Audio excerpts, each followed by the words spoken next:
Good Morning Texas, the not-so-perfect parent, sponsored by the Gladney Center for Adoption, where hope is born. Now, yesterday, a 14-year-old teenager from Fort Worth was stabbed in the chest with a pair of scissors by another teen over comments posted on MySpace. So Patti Villalobos, Pathways Facilitator, and Melanie Young, a 19-year-old victim of what we now term cyberbullying, are here with their perspectives on this growing problem. Now, one thing I do want to emphasize that this teenager did not have life-threatening injuries, but I think what we hear when we hear a story like this, that it illustrates a much larger problem. Let's start first with defining cyberbullying. Well, cyberbullying is bullying that takes place using technology or using media. So kids can send threatening messages using text messages, using their iPhones. They can post nasty messages on blogs. They can get onto social networking sites like Bevo or MySpace or Facebook. They can make up fake aliases. They can post videos.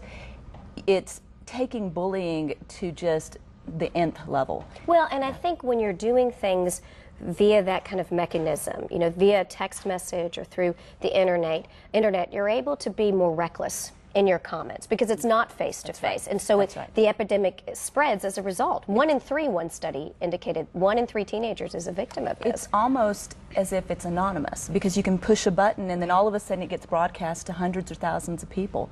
And you're right, you don't have to look at that person in the face. Yeah. Well, Melanie, you were a victim of cyberbullying. Yes. Back in middle school. In middle school, and that's an important point too. How old were you at 13, 14.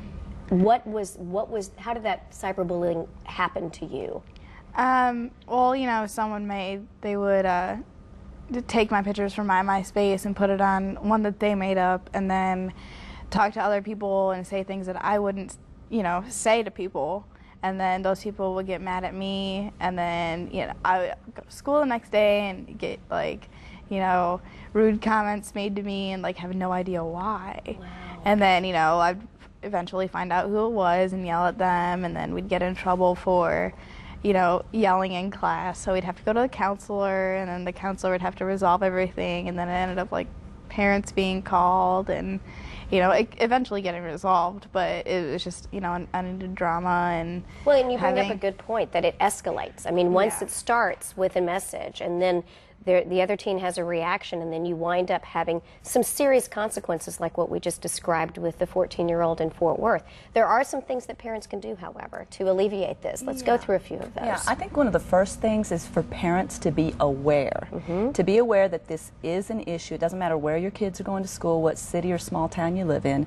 This can happen. We live in a media and a technology saturated world, and that's just the reality. Right. So be aware of that this problem can happen. The awareness is important. Yes. Parents need to be savvy about that. Yes. And then also I imagine there's some preparation that you can do at home before it even begins. Absolutely. What you want to do is you want to prepare your kids. It is a reality that they live in a world where they're going to be faced with these kind of choices all the time, whether to actually retaliate back. Now all of a sudden you are the perpetrator to a victim, or passively passing a message along. So you want to educate your kids about the effects of cyberbullying.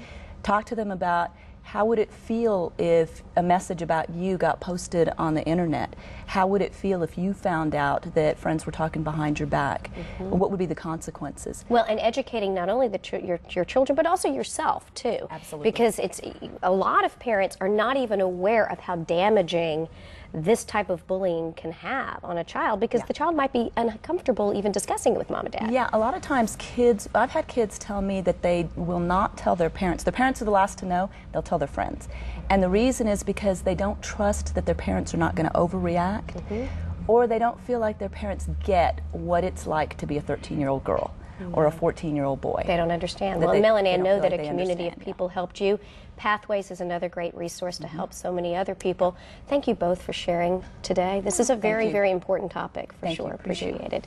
And to learn more about ways to stop cyberbullying, you can check out my list of resources at notsoperfectparent.com.